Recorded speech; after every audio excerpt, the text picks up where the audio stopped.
Gold trusted gold buyers మీరు తాకట్టు పెట్టిన బంగారాన్ని విడిపించి ఈ రోజు ఉన్న మార్కెట్ ధరకు కొనబడను.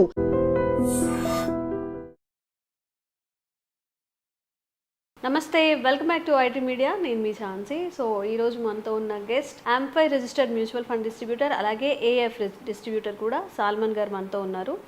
సో స్టాక్ మార్కెట్ ఇన్వెస్ట్మెంట్స్ గురించి, కొన్ని పెట్టుబడుల గురించి తెలుసుకునే ప్రయత్నం చేద్దాం. నమస్తే సార్. నమస్తే మా ఝాన్సీ. సార్, మనం మాట్లాడుకున్నాం ఇంతకుముందు, ఎస్ఐపి యంగ్ జనరేషన్ వాళ్ళైతే ఇన్వెస్ట్మెంట్ చేసుకుంటారు, వాళ్ళకి ఒక లంసమ్ వస్తుంది అమౌంట్.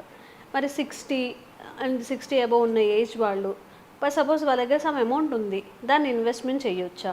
ఒకవేళ నష్టాలు వస్తే ఆ డబ్బులు ఏమైనా పోయే అవకాశం ఉంటుందా? మంచి క్వశ్చన్ అడిగావమ్మ ఝాన్సీ. చూడండి, ఇప్పుడు 50, 55, 60 వీళ్ళు 10 ఏళ్ళు, 15 ఏళ్ళు, 20 ఏళ్ళు ఇన్వెస్ట్ చేయండి, తర్వాత డబ్బు తీసుకోండి అంటే వీళ్ళు ఏజ్ ఎక్కువ. సో వాళ్ళని 10 ఏళ్ళు, 15 ఏళ్ళు ఇన్వెస్ట్మెంట్ చేయమన్నా చేయలేరు వాళ్ళు. ఆ ఏజ్ పీరియడ్ ఏమిటి? సపోజ్ 60 ఇయర్స్ అనుకోండి, వాళ్ళకి ఫిక్స్డ్ ఇన్కమ్ కావాలి. రిటైర్మెంట్ ఏజ్, ఫిక్స్డ్ ఇన్కమ్ కావాలి. వీళ్ళకి ఏమున్నాయి ఆపర్చునిటీస్? సపోజు ఒక 10 లక్షలు ఉంది, ఎఫ్డీలో పెడితే నెలకి 6% అంటే 7 వరకు కూడా వస్తుంది. అర్థం కావటానికి 6 అయితే ఈజీగా ఉంటుంది. 6% లెక్కేసుకుంటే 10 లక్షలకి నెలకి 5,000 వస్తుంది. 50 లక్షలకి 25,000 వస్తుంది. ₹1,00,00,000 పెడితే నెలకి 50,000 వస్తుంది ఫిక్స్డ్. ఇక్కడ ఏమిటి? ప్రిన్సిపల్ పెరగదు, తగ్గదు. ప్రిన్సిపల్ సేఫ్గా ఉంటుంది ఎఫ్డీలో. మరి ఈక్విటీ మ్యూచువల్ ఫండ్స్లో, ఏదంటే మ్యూచువల్ ఫండ్స్లో ఇలా ఏమన్నా ఎఫ్డీ పెట్టి నెల నెల ఫిక్స్డ్ ఇన్కమ్ వచ్చేది ఏమన్నా ఉందా? మనకి మ్యూచువల్ ఫండ్స్లో కూడా ఆప్షన్స్ ఉన్నాయి. సపోజ్ మీరు ఒక 50 లక్షలు పెట్టారమ్మా, ఓకేనా? 2 రకాల ఆప్షన్స్ ఉన్నాయి. 50 లక్షలు పెట్టారు మీరు. ఒకటి ఏమిటంటే ఫండ్ మేనేజర్కే మీరు ఛాయిస్ ఇస్తారు, నెలకి ఎంత ఇవ్వాలన్నది. 6% ఇవ్వాలా అంటే 50 లక్షలకు 25,000 ఇవ్వాలా, 7% ఇవ్వాలా, 8 ఇవ్వాలా, 10 ఇవ్వాలా, 12 ఇవ్వాలా అన్నది మ్యూచువల్ ఫండ్ సంస్థ ఇష్టం.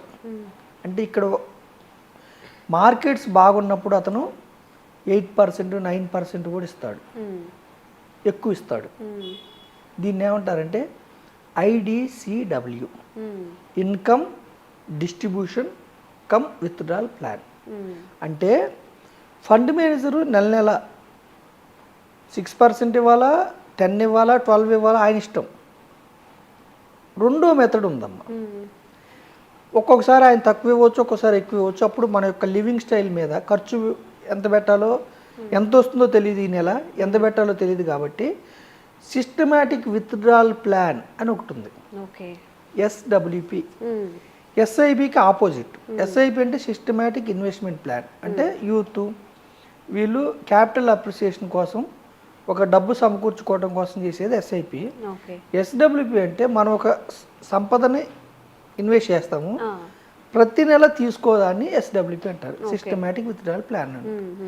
దీంట్లో ఇన్వెస్టర్ ఇష్టం ఎంత తీసుకోవాలన్నది. 6% తీసుకోవాలా, 8% తీసుకోవాలా, 10% తీసుకోవాలా, ఇన్వెస్టర్ ఇష్టం. సపోజ్ 50 లక్షలు పెట్టారు, ఓకే అమ్మా, 6% తీసుకునే నెలకు 25,000 వస్తుంది. 9.6% తీసుకున్నారు అనుకోండి, 50 లక్షలు పెట్టి 9.6. జనరల్గా నేను నా ఇన్వెస్టర్స్కి 9.6% ప్రిఫర్ చేస్తాను. అంటే 50 లక్షలకి నెలకి 40,000 వస్తుంది, ఓకేనమ్మా. అదే ₹1,00,00,000 పెట్టారనుకోండి, నెలకి 80,000 వస్తుంది ₹1,00,00,000 పెడితే. అయితే ఇక్కడ ప్రజలు అర్థం చేసుకోవాల్సింది ఏమిటంటే, SWP పెట్టేటప్పుడు మీరు పెట్టే funds small caps, mid caps, pure equity పెడితే రిస్క్ చాలా ఎక్కువ ఉంటుంది. సాధ్యమైనంత వరకు అవాయిడ్ చేయడానికి ట్రై చేయాలి. స్మాల్ క్యాప్స్లో ఒక్కోసారి మార్కెట్స్ బాగాలేని 40% కూడా పడతాయి. అప్పుడు పైగా మనం ప్రతి నెల డబ్బులు తీసుకుంటున్నామంటే అర్థం ఏంటంటే, మన కోసం మన యూనిట్స్ ఉంటాయని చెప్పా కదా మ్యూచువల్ ఫండ్స్లో, యూనిట్స్ సెల్ చేసి ఇస్తారు వాళ్ళు. 40% మార్కెట్స్ డౌన్ అయ్యి మన యూనిట్స్ కూడా సెల్ చేస్తే అంటే 9.6% మనవి కూడా వెళ్తే అంటే 49% down. So small caps, mid caps, even flexi మల్టీలు కూడా పెట్టిన నెక్స్ట్ మంత్ నుంచే మీకు డబ్బులు కావాలంటే ఇవి అవాయిడ్ చేయడానికి ట్రై చేయండి. ఓకేనా? అయితే మీకు క్యాపిటల్ అప్రిసియేషన్ వద్దు, కేవలం ఒక 9.6% కావాలంటే డెట్ ఫండ్స్ పరిశీలించవచ్చు. లేదు మనకి నెల నెల డబ్బు తీసుకున్న తర్వాత కూడా దీర్ఘకాలంలో డబ్బు పెరగాలనుకుంటే హైబ్రిడ్ ఫండ్స్ అని ఉంటాయి. ఓకే. ఇప్పుడు సపోజ్ మీరు 50 లక్షలు పెట్టారమ్మా, సపోజ్ నెలకు 40,000 తీసుకున్నారనుకోండి. ఈ 50 లక్షలు బ్యాంక్లో ఉన్నట్టుగా 50 లక్షలు సేఫ్గా అలాగే ఉంటుందా? ఉండదు. మ్యూచువల్ ఫండ్స్ అంటేనే up and downs, risk up and downs, stock market. Hybrid fund అంటే ఏమిటి? ఒక 65% ఈక్విటీ అంటే స్టాక్స్ కొంటారు, ఒక 35% బాండ్స్ అంటే కంపెనీలకు అప్పిస్తారు. బాండ్స్లో ఫిక్స్డ్ ఇంట్రెస్ట్ వస్తుంది. బాండ్స్ అంటే అప్పు ఇవ్వటం, ఇంట్రెస్ట్ వస్తుంది. ఈక్విటీ అంటే కంపెనీలో ఓనర్షిప్ అప్ అండ్ డౌన్స్ అవుతాయి. 65% అప్ అండ్ డౌన్స్ అయినా 35% మిమ్మల్ని కొంచెం అంటే హైబ్రిడ్ ఫండ్స్ పరిశీలిస్తే ఓకే. లేదు బ్యాలెన్స్డ్ అడ్వాంటేజ్ ఫండ్స్ అని ఉన్నాయి. ఇక్కడ ఏమిటి? స్టాక్ మార్కెట్ హైలో ఉన్నప్పుడు ఈక్విటీ తగ్గిస్తారు, స్టాక్ మార్కెట్ డౌన్ అయినప్పుడు ఈక్విటీ పెంచుతారు. అంటే మార్కెట్ డౌన్ అయినప్పుడు కంపెనీ షేర్లని తక్కువకి వస్తున్నాయి కదా, దాన్ని బ్యాలెన్స్ అడ్వాంటేజ్ ఫండ్ అంటారు. హైబ్రిడ్ ఫండ్స్ పరిశీలించవచ్చు ఎస్డబ్ల్యూపీ కోసం, బ్యాలెన్స్ అడ్వాంటేజ్ ఫండ్స్ పరిశీలించవచ్చు. మూడవది multi asset funds. Multi asset funds అంటే ఈక్విటీలో పెడతారు, బాండ్స్లో పెడతారు డెట్, మూడోది గోల్డ్ సిల్వర్లో కూడా పెడతారు. మోర్ దాన్ 10% ప్రతి దాంట్లో. అంటే మల్టీ అసెట్ పేరులోనే ఉంది, మల్టీ అసెట్. అసెట్స్లో ఎక్కువ రకాల అసెట్స్లో పెట్టేదని మల్టీ. అయితే ఇక్కడ కూడా ఈక్విటీ అనే మాట వస్తే కనీసం 5 సంవత్సరాలు మీరు ఉండకపోతే మీరు ఇక్కడ పెట్టొద్దు, ఎఫ్టీలోనే పెట్టుకొని డబ్బులు తీసుకోండి. మీరు పెట్టారు లంసం 50 లక్షలు కావచ్చు, 10 కావచ్చు, కోటి కావచ్చు, 5 సంవత్సరాల పైన ఉంటానంటే బ్యాలెన్స్ అడ్వాంటేజ్ కావచ్చు, హైబ్రిడ్ కావచ్చు, మల్టీ అసెట్ కావచ్చు, మీరు పరిశీలించవచ్చు. ఓకే. మీరు ఎంత తీసుకున్నారు? 9.6% తీసుకుంటున్నారు. అంటే ఇక్కడ 9.6%, నేను ఒక ఉదాహరణ చెప్పాను, మీరు ఇంకా తక్కువ తీసుకుంటే ఇంకా మంచిది. కానీ బ్యాంక్ కంటే ఎక్కువ రావాలనుకున్న వాళ్ళు ఇందులో ఇన్వెస్ట్మెంట్ చేస్తే బాగుంటుంది. 50 లక్షలకి 40,000, బ్యాంకులో 25,000 వస్తుంది అనుకోండి, ఇక్కడ 40,000 వస్తుంది. పైగా మీరు 10 ఇయర్స్ ఉంటే మనకేమిటంటే హైబ్రిడ్ ఫండ్స్ కానీ, మల్టీ అసెట్ ఫండ్స్ కానీ, బ్యాలెన్స్ అడ్వాంటేజ్ ఫండ్ కానీ 10 ఇయర్స్ ఉంటే 9.6% కంటే ఎక్కువ వస్తున్నాయి.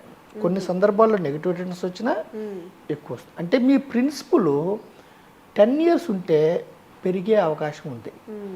ఆ 50 లక్షలు 55 అవుతుందా, 60 అవుతుందా మార్కెట్ని బట్టి ఉంటుంది, గ్యారంటీ ఇవ్వటానికి లేదు. కాకపోతే ఈక్విటీస్ దీర్ఘకాలంలో, ఈక్విటీస్ అనేవి దీర్ఘకాలంలో జీడిపి ప్లస్ ఇన్ఫ్లేషన్, జీడిపి మన భారతదేశ జీడిపి 6 నుంచి 6.5%తో గ్రో అవుతుంది. జీడిపి అంటే కంపెనీలు, వస్తువులు, మన శాలరీస్, సర్వీసెస్ అన్నీ కలిపి జీడిపి.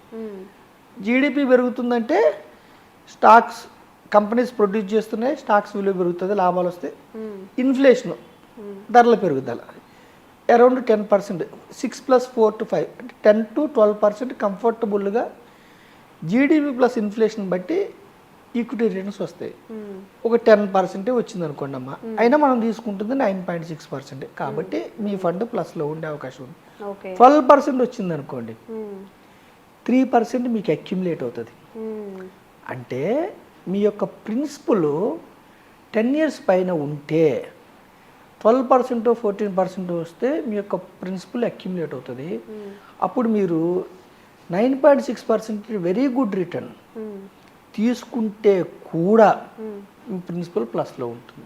అయితే తంబు రూల్ ఏమిటంటే హైబ్రిడ్ ఫండ్స్ కూడా గ్యారంటీడ్ కాదు, అసలు తగ్గుతుంది. ఎప్పుడు తగ్గుతుంది అసలు? మీరు ఈ సంవత్సరం పెట్టారు 9.6% తీసుకుంటున్నారు, ఈ సంవత్సరం మార్కెట్ డౌన్ అయింది -5%, మీ అసలు 50 లక్షలు పోయి 45 కావచ్చు, 44 కావచ్చు. ఎందుకు? నెగిటివ్ వచ్చింది కాబట్టి. కానీ ఎస్డబ్ల్యూపిలో ఉన్న బ్యూటీ ఏమిటంటే మనం తీసుకునే అమౌంట్ ఫిక్స్డ్, అది మాత్రం మార్కెట్ డౌన్ అయినా అప్ అయినా అది వచ్చేస్తుంది. మనం తీసుకునే అమౌంట్ ఫిక్స్డ్ కాబట్టి శాలరీ అకౌంట్లో క్రెడిట్ అయినట్టు మీకు అకౌంట్లో క్రెడిట్ అయిపోతుంది. ఈ ప్రిన్సిపల్ డౌన్ అయినప్పుడు మీరు ఆందోళన చెందొద్దు. ఓకే, ఈక్విటీస్ అంటేనే 5 ఏళ్ళు కళ్ళు మూసుకోవాలి. 9.6 కాకుండా ఇంకా కొంచెం తక్కువ పర్సెంటేజ్ పెట్టుకుంటే ఇంకా సూపర్. కానీ అట్లీస్ట్ మనం 9.6 అంటే ఒక 50 లక్షలకి 40,000, కోటి రూపాయలకి 80,000 వస్తుంది. ఇక్కడ ప్రిన్సిపల్ అప్ అండ్ డౌన్స్ అవుతాయి.